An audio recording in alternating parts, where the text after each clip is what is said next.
Hi, today we're going to talk about how a lease works because a lot of people in the comments, they always ask, how much do I pay for the car, or how do I afford the car? And pretty much the answer is I lease it. So I don't own the car, I lease it for 36 months, and after that I have the option of just handing them the keys and saying, here you go, and I buy a new car, or I have the option of buying this car and keeping it. And then the next question is always, how do you negotiate a lease price, and how does a lease work? So I've said a few times how much I lease this car for. Pretty much, if you go on Honda's website and look up their advertised lease price for the base Civic LX, basically I pay less than that price. So when it comes to negotiating a lease deal, there's different terms and most people don't understand them. So I'm going to go through what a few of the terms are and what they mean, and which ones you can and cannot negotiate. So most importantly, the first thing you need to do is negotiate the price of the car. It doesn't matter if you're buying or you're leasing, because when most people lease, all that they care about is their monthly payment. And while that's usually true, you don't want to negotiate that way, because if you say, oh, I want to pay $250 a month, a dealer could work the numbers so that you pay $250 a month, but you could still be paying over MSRP for the car. And I'll go through why you don't want it to be that way, even though they met your monthly payment. So the first thing you want to do is negotiate the price of the car. The MSRP on this one was $23,780. Invoice price was something like $22,300. I'm not exactly sure what it is, but it's close to that. And basically the final sale price that I negotiated was about $1,200 under invoice. And then once you have the selling price of the car, there's still a few other things that you have to negotiate to get a good lease price. And all that I could say is make sure you do your research, because if you know what you're talking about, dealers will know if you know what you're talking about or not. They're not stupid. So if you know what you're talking about, they know it's harder to get over on you, because you'll know if they're lying or not. And so important fees in a lease are the acquisition fee. Most leases, they're $595 and you have to pay that. You have to pay sales tax, and in most states you only pay tax on your lease payments. You don't pay the tax on the entire car.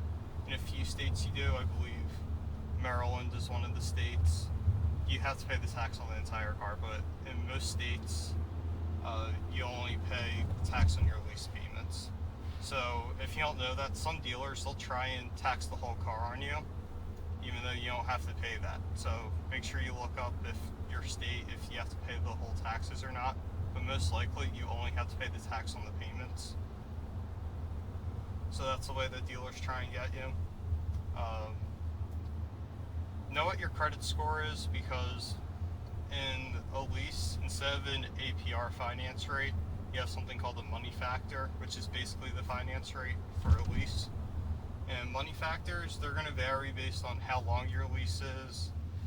Well, no, that's kind of true, but not quite. Basically, it's equivalent to your APR finance rate, and they do change with terms, because if you have the car longer, your finance rate is going to go up. So your money factor, it's usually not published, and it's nowhere in the lease deal. You have to ask the dealer for it, or you have to find it somewhere online. So basically, you want to know your credit score, because if you have good credit, you're going to get a lower money factor or a lower finance rate. And they could range from anywhere. For this car, at the time when I bought, I believe it was 0.0002. But that's going to change based on the car and the month and where you live, and a bunch of different factors go into it. So you just need to know what it is, or try and find out what it is. for your area and the car that you're buying. And other fees that you have to pay are, you're going to have a doc fee, which is basically your dealer is going to charge you for doing all the finance paperwork, or the lease paperwork in this case. They usually range between $129 or so and close to $300. So that's just going to vary by dealer. It's a fee that they're not going to waive in most cases, so be prepared to pay that. And at the end of most leases, you don't pay this up front, but there's going to be a disposition fee that's usually $350. So if you just get the car back, you're going to have to owe $350 at the end of the lease. But that fee is usually waived if, one, you end up buying the car at the end of the lease, or you buy another car in that brand. So for example, if I buy a Honda or an Acura as my next car, I'm not going to have to pay that disposition fee. Let's say if I go out and buy a Subaru, I'm going to have to pay that fee.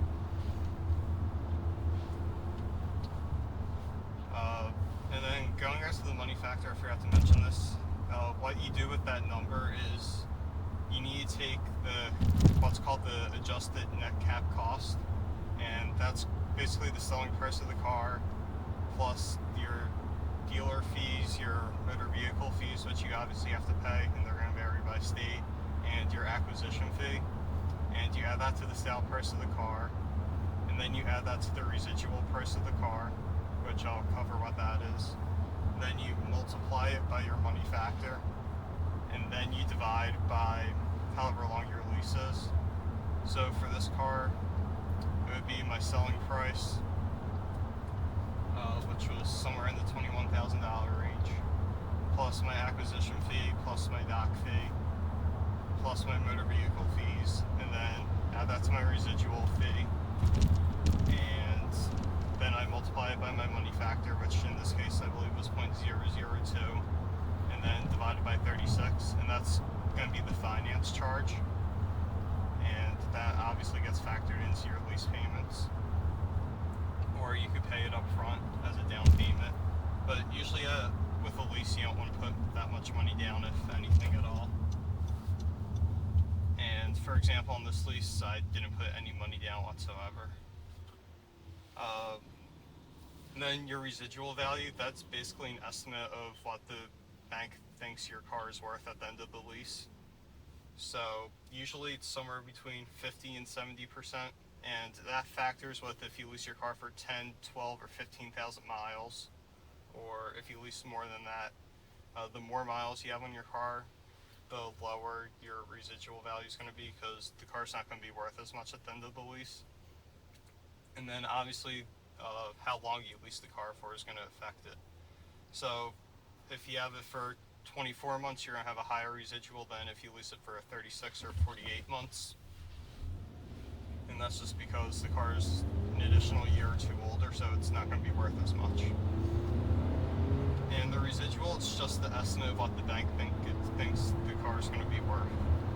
Because when you lease a car, basically the bank is buying the car outright from the dealer, and then you're paying basically the depreciation on the car to the bank.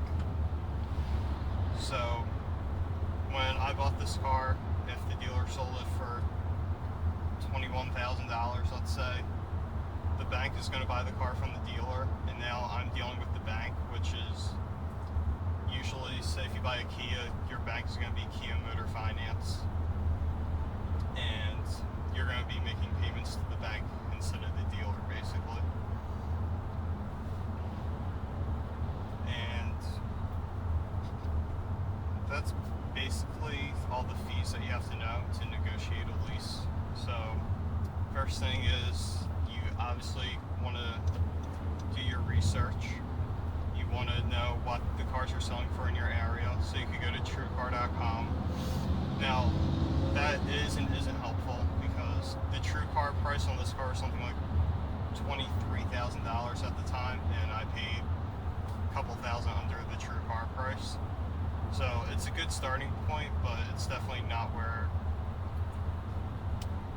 that shouldn't be your goal, because most of the time you can get lower, not always.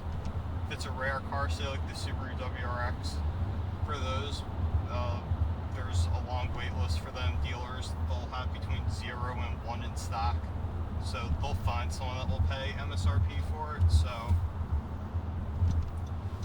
basically, they have no incentive to sell you the car at a lower price, so you can't always negotiate a good sale price on a car like that. But that should be your first step, negotiating the sale price.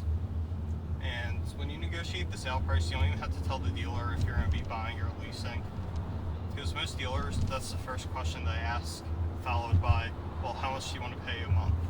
And then they'll go, oh, we'll meet your monthly payment, no problem, and you end up getting screwed.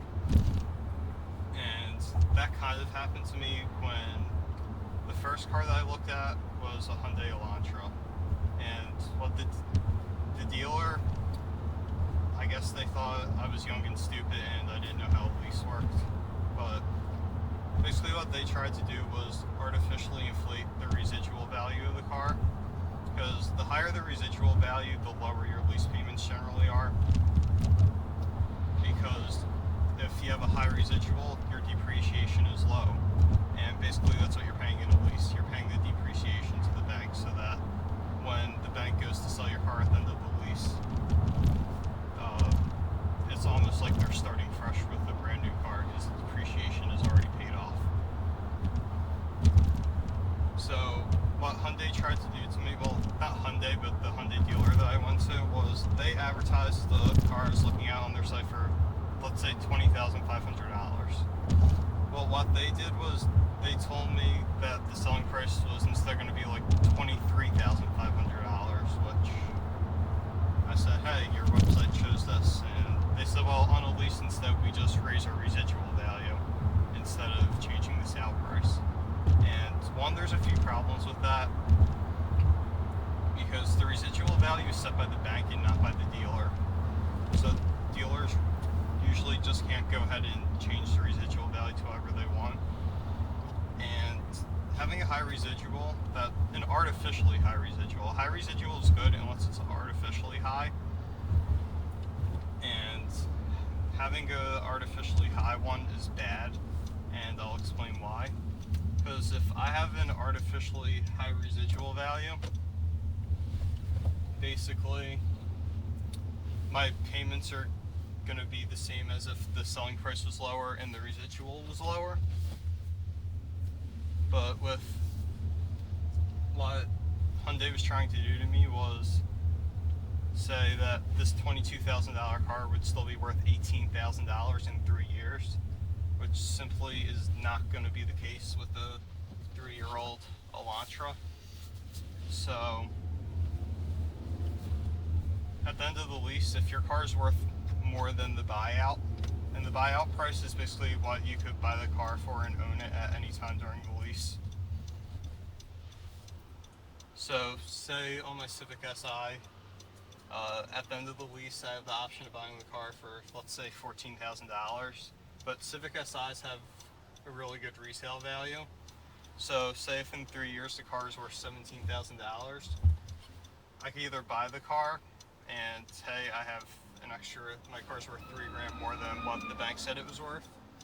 Or when I go to buy my next car or lease my new car, I could have the dealer that I'm buying my next car from pay the $14,000, and their trade-in value might be $16,000. So I basically have a free $2,000 to deduct from my next car, and that's going to be called positive equity. So that's why in a lease you want to make sure your residual value isn't artificially high, because then at the end of the lease you're basically screwed unless you plan from the beginning just to get the car back. So that's another reason why you just need to know your numbers. And residual values, they're easier to find than money factors online. So with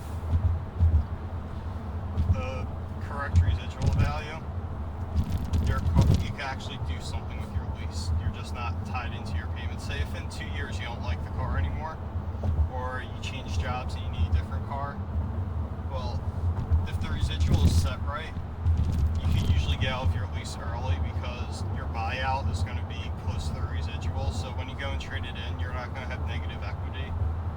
So basically in a lease, you could give it up by basically saying to the dealer where you're going to buy your next car, they're just going to give you a trade if you own the car, and then they're going to basically buy the car from you from the bank, and then it's like you own your lease, you're no longer in the lease, and then you go ahead and trade it in, and hopefully your trade-in value is the same as your residual or your buyout at that time in the lease.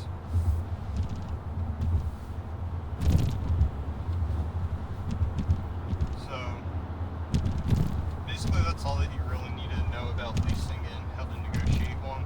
The most important thing that I can't stress enough is know your numbers, know what you're talking about, because most of the time dealers are always going to try and get over on you, which of course that's what they're going to try and do. They're not going to lose money on a car.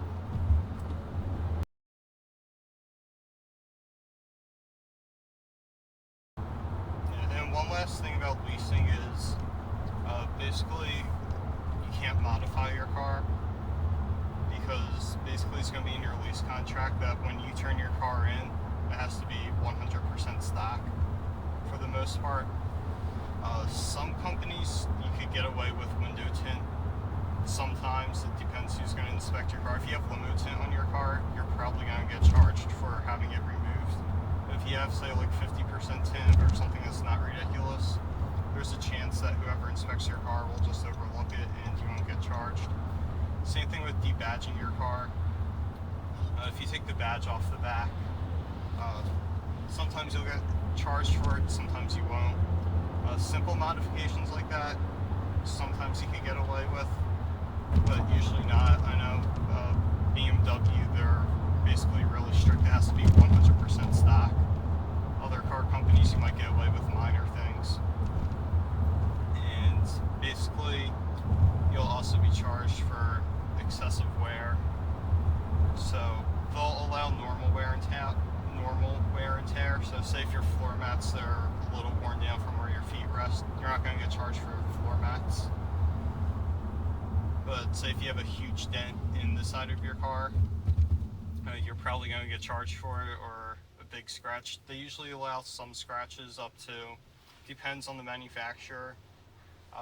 Some they'll allow a scratch up to an inch, or a dent the size of a quarter, or some of them might say you're allowed up to $500 on one body panel, or it's just going to vary based on what they set.